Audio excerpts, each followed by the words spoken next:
up until now, we talked about the structure of this organization, right? The people behind it, the teams that now are formed through these core units and so on. But we didn't talk about the product itself. Yeah. The product itself, I'll say, is the Maker protocol, in general, this crazy, interesting financial application, right? And the most important product of it is clearly the DAI stablecoin, right?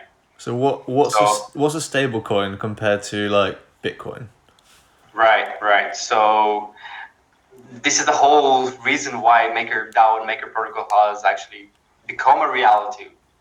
From an idea to what it is now, it's the stablecoin DAI, right? That's the quintessential product basically. Yeah. It started all from Bitcoin, from all these other cryptocurrencies, right? When clearly we are in the financial industry, right? Cryptocurrencies are a new asset class in the sense of how money is moving around, right? It's taken this digital form, right, and still gives you the qualities of cash, let's say. And the founders, let's say, of the DAI or other stable coins,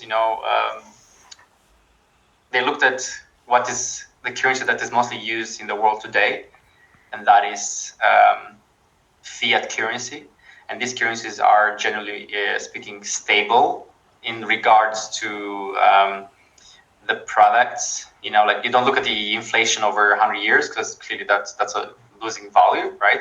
But from day-to-day activity, that currency is stable. You can do business with. You can, it's fungible, true, yeah, and its value is kept stable in that sense. You can use it as a medium of exchange, right? The euro, the dollar, whatever, right? Now, going to the crypto universe, Bitcoin and all these cryptocurrencies, when they came out, they didn't have this stable value, right? So yeah, crypto is revolutionary, is great, but for business, for asset management, for doing your accounting, making sure that you have let's say as a startup or any other company, to have a runway where you can actually do business and not be scared about that Bitcoin will crash and you will lose money and you won't be able to pay your employees, for example, right? It didn't exist in crypto universe, right? So, the founders of DAI, they looked at this and they're like, hey, why don't we merge the two worlds? Let's get all the best qualities of what Bitcoin is, what Ethereum is, but also make sure that we get the good qualities from fiat, which is medium of exchange, stable value, and so on, right? And then the biggest question is, how the hell do we actually make it sure that it's created in such a way that it's still as pure as possible to what Ethereum is, what crypto Bitcoin is, fully decentralized, fully permissionless, censorship resistant, and so on, right? Because with fiat, if you have your money in your bank account, if it doesn't like you, your money is frozen, right? Yeah, I think this is actually quite an interesting point here, because we all trust the central banks and we all trust the government, but then I think there is an element to that where you're unsure when it comes down to it. Maybe something happens and your assets get frozen, or the government crashes, or something terrible happens and you don't have the money. Or we've all seen financial crashes happen throughout history. You had in our lifetimes. Yeah, in our lifetimes. You had the 2008 crash, you had the Great Depression and the Wall Street crash, and it happens every decade or 2 decades or however long, and the banks are only as good as the value of the currency, and if these things are crashing, then it's a really interesting idea to have your currency which is completely backed on the market, which is basically what crypto is. And I think, not all crypto in itself. Crypto is it's this new asset class, and it has its new economical valuation of why it's valued that much. But it's like typical crypto assets like Bitcoin, Ethereum, they fluctuate in market, right? Yeah, exactly. And yeah, its value is based in its own economy for sure. But yeah, it's very interesting. The days we are here nowadays, right, with the whole world and so on. Yeah, so we were talking about DAI, and you kind of covered like the reason why DAI was, let's say, invented. Yeah. So what's the benefits of DAI? So in essence, DAI is this stable coin that gives you the power to be able to, have a easy means of exchange fully on the digital realm, It has clearly all the characteristics of Ethereum and Bitcoin. It's trustless, it's permissionless. What that means is that you don't need permission from some certain authority to move the money anywhere, right? It's trustless. You don't need to trust the bank that is going to open at 9 a.m. to process your transaction. In that sense, it runs 24/7. It's based on this clearly Ethereum blockchain. That's where it runs, right? So it has these characteristics. So it's a stable coin in the sense that, it's a cryptocurrency that has its value stable, right? So they call it stable DAI coin. is specifically pegged to the US dollar, right? Yes. And the reason why it's pegged to the dollar, because dollar is just like the mostly used fiat currency in the world. If that status changes for dollar, DAI easily changes to another currency. Okay, interesting. Okay, so like, just give us a context, like maybe why would you use DAI over fiat currency if you were like buying something, or say for example, okay, we'll give you a quick example right now.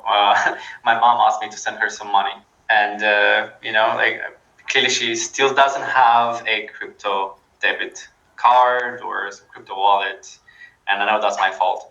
But she asked me that, like, hey, can I have some money? Like, my mom doesn't even know what it is, so I'm like, oh damn, wait, then I have to go back to the old legacy system and see like how I can send her money.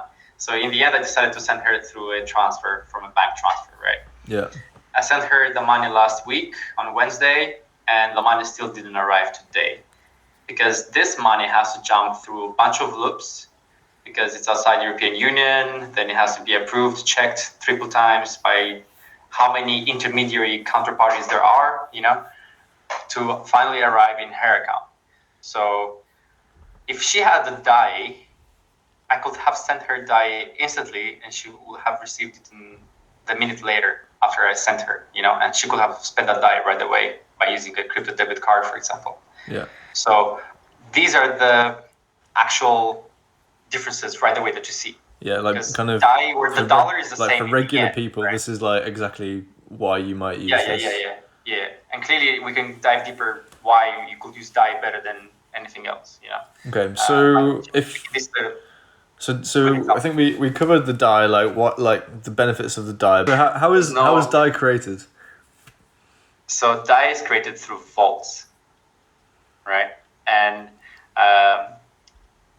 jumping into the vault process, DAI, we didn't mention one very important characteristic. DAI is a fully backed, collateralized stablecoin. And that's what if you're a bit of a financial person, economical person, it's a very interesting characteristic that should make you very interested in it. DAI is a collateralized stablecoin, unlike its fiat counterparts like euro or the dollar. The US dollar is kind of based on like the gold reserves or something like that of the federal bank. It's long gone, not based on that since 1970. They say that, right? Like it used to on the UK pound note. It used to say something like, "This may be exchanged for £10 worth of gold at the bank," but now they've removed that. Exchange for a laugh in your face, That's it. So that's like a strange, right? Comparing the dollars, for example, right? Now the dollar is backed by the American government, the U.S. government, right? Mm-hmm. It's backed by the U.S. military. Yeah, its economy, right? It's backed by its resources that it runs through, the velocity of the dollar in the global economy, like many other aspects. But the dollar itself, like it doesn't have a necessary, like if the US economy crashes, let's say, or the dollar crashes, you can't go and, get something back from the dollar, from the US government, for example. Yeah, you can't go to the bank and take your money. You can only exchange it against other assets while at least it has some value, right? Yeah. Meanwhile, DAI, every single DAI out there it's backed, it's collateralized. Collateralized, it's the term MakerDAO uses, Maker Protocol uses, right? What it means is that every DAI is backed by another asset. And now we go back to the vaults and how they actually work, right? So if DAI is, let's say, the consumer product that every person can use, right? Individuals or companies or anyone, the vaults are more like a financial firm product, like a investment product in that sense, or just a financial tool that you as a company or also as individual can use, right? But it's more leaned towards the professionals, let's say, because you as an individual person who maybe goes to the bank and just borrows money to buy a house, you don't know much more than that, So going back to the vaults, they're this tool, this service where you, let's say as a company, or even as an individual, doesn't matter, who has some assets already. Let's say you have Bitcoin, right? Because MakerDAO lives on the Ethereum blockchain, you need to have cryptocurrencies, right? You need to have crypto assets. So let's say you have Ethereum, Bitcoin, you have a bunch of them, right? And you're like, hey man, great, I have this bunch of crypto, but I wanna buy, let's say, I don't know, a house. Or if you're a company, you wanna like maybe expand, bring more employees to develop a new product, right? But you don't wanna sell this volatile asset or, asset that actually has potential to grow even more, because you'll have remorse. If you sell it now and it grows back, you're just like, hey man, I lost the potential profitability in that asset, right? So you instead use this financial product, which is the Maker Vaults, right?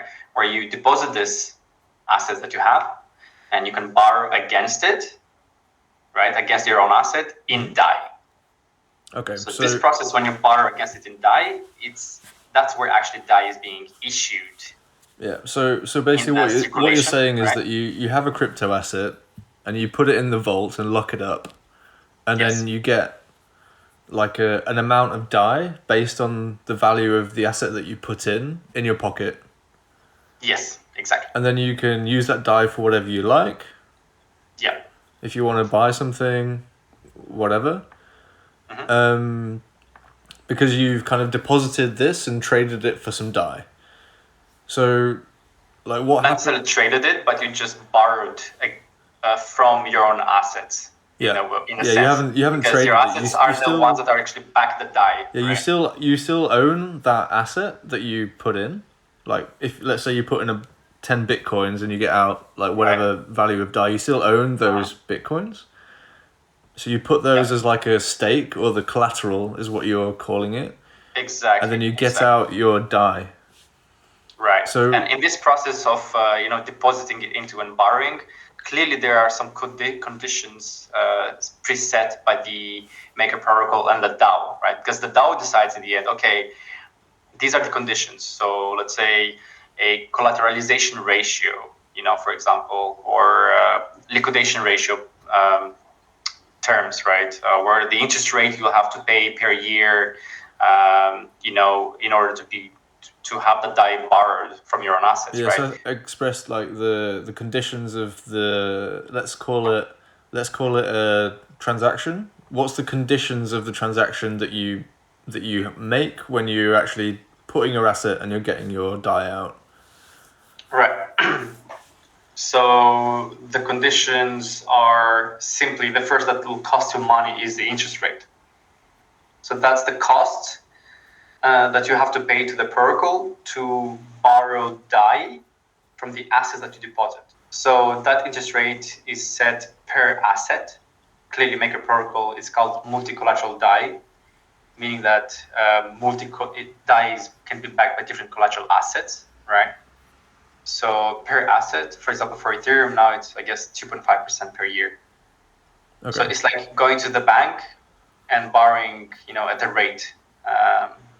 Yeah. So it's basically like right? you put in 100 ETH, and then if you leave it for a year, like 2.5% of that ETH gets given to Maker. No, the fee is accumulated in DAI in the end. So Okay. you borrow a certain amount, and then the 2.5% at the end of the year is added on top of the DAI that you borrowed. So in the end, you have to give back the DAI that you borrowed plus the fee that you accumulated in order for you to access back the assets from the system. Okay. So that's the first. That's the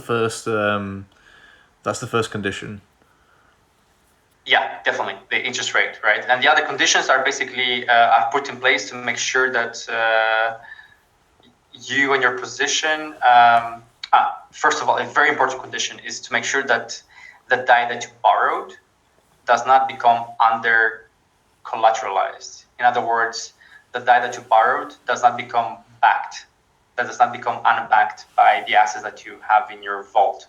Yeah. So you actually usually have to deposit like a higher value compared to what you actually borrow. So, correct. So let's say ETH is one ETH is worth 100, or let's say $50. Yeah, $1,000 one ETH, $1,000, and that doesn't mean that you can get $1,000 of DAI out.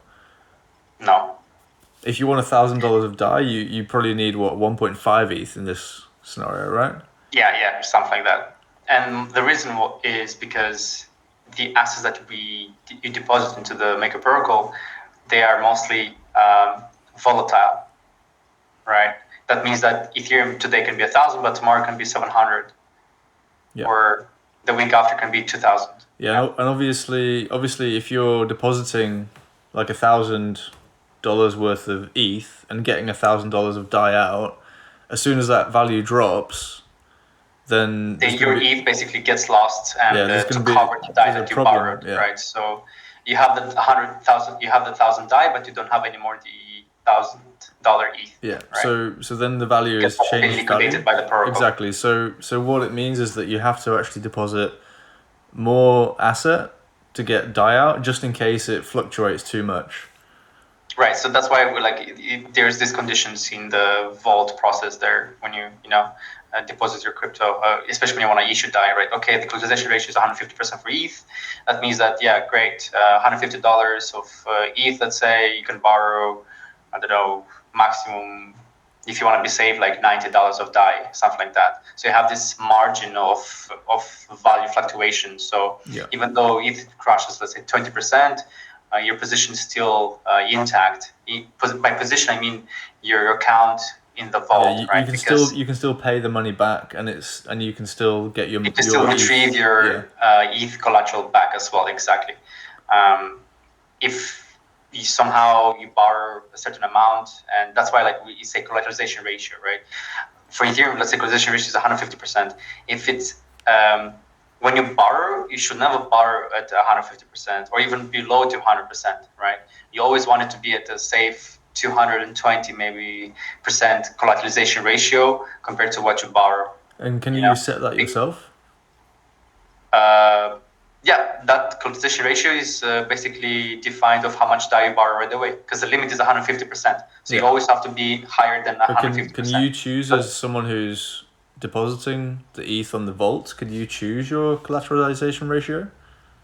Can you make it? That is defined by the MakerDAO again, because that's just, in the end, that's like a policy in the DAO to make sure that even though there's a value drop in Ethereum, like you have 150%, you have 1.5 ETH covering 1,000 DAI, let's say, right? You can still sell the ETH to cover the DAI, so the protocol becomes always net zero in debt, and then whatever ETH is left, you can go and pick it up yourself. Yeah. So what happens actually? Let's say hypothetically, I put in $150 of ETH and I get out $100 of DAI, and I go off and I spend my DAI on something. Let's say I spend my DAI on a pizza, or I spend my DAI on a computer or on a new phone or whatever, and I'm living my life. What happens when that value of my ETH drops below the collateralization point at which, like, I Right. owe the Maker protocol $100. Exactly. And what happens when actually that reaches $100 or goes below? What happens then? So basically, what happens is that your ETH gets taken by the protocol. In trading terms, that is a liquidation. You're becoming liquidated, right? And what happens in the liquidation process is exactly this. The protocol has registered in the sheet, in the balance, in the ledger that it lent you 100 DAI, and you have a 1.5 ETH of 1.5 ETH covering the DAI, so basically what it does is, it looks at how much you borrowed, and then it looks how much you have, and it does the liquidation process. The liquidation process is basically the asset is taken by a bot. That bot takes your asset, your ETH, and sells it on the market for DAI, then sends that DAI back to the protocol to cover the amount of DAI that you borrowed. Okay, right? So then there's like a net loss on the protocol itself. To cover the loss of the protocol, exactly, yeah. And besides on that, it charges a penalty fee to you because you have been negligent, right? So that is a liquidation fee, right? I think it's like a liquidation penalty or a tax or something like that you have to pay on top. Exactly. And that also comes out of your initial your asset. ETH. Exactly. That is sold for DAI in the end, right? So it's I'll pay back in DAI to the system. Right? And if is there ever any like ETH left to come back to me, or does that all get taken? Usually, yeah. But so whatever's left goes back into my wallet. Yeah, a very small fraction to how much you had before. Yeah. Right? But I mean, you still have the DAI, right? Yeah, exactly. So you have the DAI that you borrowed, and then let's say if you had 1.5 ETH, maybe you have now 0.3 ETH back. Yeah. 0.4 ETH back, something like that. Okay. So how do you set this liquidation fee? How does that work? That again is an incentive defined by the MakerDAO, right? So they're like the policy makers of the protocol. They're like the policy makers of the bank. Yeah. Who decides. And that's like a community decision, right? Yeah, that's a community decision, exactly. In the sense, yes, but this is a very high, complex financial process. It's like you have to analyze macro and micro economic details in the ecosystem, right? The liquidity of the DAI, currency, and the assets. Like you dive right away straight deep into the financials of these different assets to create these insights, right? Which give you then a perspective on which rules and how much percentages to set for each incentive. Because in the end, these are like rules and incentives for you to behave in, when you use the protocol, right? So these are not just decided easily by the community. Yes, it's decided by the community, is voted in by the community, but there's usually a very specialized group of people who are making part now of their own core unit working for the DAO, and they themselves create these insights and post them in the governance calls and say, hey guys, for the next quarter, we believe that we need to raise the interest rate, for example. Right? Okay, so this is also much DAI in the market, and we have to make it costly for you to borrow. Yeah, so this is also the same for the interest rates that you mentioned before as well. Correct. Okay, so it's both the interest rate and the liquidation fee. So, and actually, this is where we actually came back to what we said at the start. So this interest rate and the liquidation fee, these are the fees that actually prop up the DAO, right? And the people. Yeah. So the protocol basically, charges you these fees, but then when this fee is accumulating, but it's only actually added to the account in the Maker protocol when you pay back your DAI, when you pay back your debt in the system. Once you pay back the debt, technically speaking, there's more complex, interesting ways to actually makes this work more fluently. But the real when the protocol gets actually the money when you pay it back, Yeah. So when when that contract is closed, then that's when the that's when the actual DAI. Yeah, that's when the actual DAI is paid in the protocol. Yeah. But internally, protocol has its own a debt balance sheet, so that's how it works internally, right? Yeah. But essentially, when the vaults are being paid, that's when the protocol makes the money. And that money sits in the actual protocol's internal account, right? Which you cannot be accessed by anyone because it is a DAO. So the only access to it is through a vote where every token holder that is active should vote on and be able to make a change. And and then how the core units are actually being paid is again through a vote in the DAO. So these votes happen regularly, right? And once a month, an executive vote, we call it, where you define in the vote basically who wants to get paid, who needs to get paid how much, defined by the conditions in each core unit's MIP application, right, with their wallet addresses and so on and so on. And once everything is voted, Maker community, the protocol itself, makes this transfer to each wallet. Okay, so it's actually simple terms, so right? also the payments are completely decentralized and community voted as well. When I say the Maker protocol makes the transfer, it's not the protocol itself, because in crypto, in Ethereum, you have to invoke every time an action from the protocol, right? But essentially, it's like this, right? Okay. So clearly, people in the technical departments in the Maker protocol and the DAO, they have developed new features, new tools where you can stream DAI, for example. You predefine the address, the total amount, let's say, that the core unit is allowed to be spending per year. And then you define, okay, if it's per year, this amount, then per month, this core unit can take this amount, right? So when everything is approved, because this process is all fully automated now, the core unit itself can basically go to this contract address and say, okay, I see that my account has accumulated this amount of DAI per this month, then let me withdraw it into my own account, right? Yeah. Because that is a new feature in crypto, streaming money, right? So we have this website called makerburn.com, where you go to the menu and see the protocol expenses. And there you actually can have a higher review now of the money flowing and how much per month per core unit. Interesting. So everything is completely transparent. Yeah, so it's like an organization where you have the financial data, financial accounts. You go in and you see the expenses per month per core unit, and then in the future, we will have the expenses per category, and you'll be able to create insights how much MakerDAO has spent on salaries for its employees, or how much it has spent on technological services, or how much it has spent on any other things that the DAO spends money on. Okay. So it'll become fully transparent. It's going to be insane.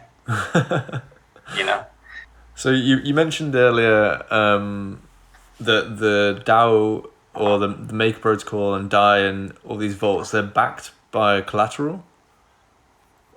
DAI is backed by collateral. Okay. And that collateral is added and deposited into the vaults. That's where the collateral sits. Yeah. Right? So if, let's say, if there is 10 billion DAI now in circulation, right? We have now reached 10 billion DAI. Then the amount of collateral back in that DAI should be $20-something billion. Okay, and that comes from the actual assets that are deposited? 18 billion, yeah. So there's $18 billion worth of assets deposited into the Maker protocol, which then 10 billion DAI has been generated from. Yeah, so this is what you were alluding to before, that actually the DAI currency itself is backed by all these assets that have a value. Backed. Yeah. And Okay. funny thing, if you want to discuss a bit more the best form of money, right? And the Bitcoin community, they'll go back into saying that deflationary assets like Bitcoin itself or like gold are the best form of money. Because its value over time increases depending on the usage of the asset. So everybody wins. But in a market economy where you have economical cycles, of growth and stagnation, Um, it's usually impactful in a negative way when you have deflationary assets, because when it's growing, its value also grows, and it impacts businesses and access to more money for you to grow as well. Or when the economy crashes, then its value is also being lost, and you lose as well with it, right? You need a stable form of medium of exchange in order to its supply to adapt depending on the economical cycle. So as you see in the real world, euro, like all the fiat currencies, its supply is unlimited. I guess unlimited, but still incentivized through monetary policy incentives to grow when it's needed, or cut its growth when it's not needed. Okay. So DAI follows this standard because look at the real world. We have the best, example out there in the real world with the dollar or euro, right? It has a lot of years in the circulation. Yeah, it's kind of bad, but it's working, So this model has been adapted as well in order to make sure that DAI, yes, it's better than the dollar because it's backed now, but it also has this feature where it can also be generated when needed. So its supply is, in a sense, dynamic. It's the total supply of the currency adapts on the demand in the economy and so on, right? If it's growing the economy, the more people who want it, the more people supply depositing exactly. stuff, the more DAI is in circulation. It's moving around the supply. So if you look at the DAI supply, it's like a heartbeat, but always growing, as well, because the economy is growing in DAI, right? Yeah. Sometimes it grows 1 billion, great. Then it drops 300 million, depending on the market situation. Then it grows again, right? But so far, this is the best form of currency out there, which is a credit-based. But DAI is much better because it's actually backed. It's backed by an asset itself. Like a valued asset. But generally speaking, that's DAI, and it's the best form of the credit-based currency out there in the world.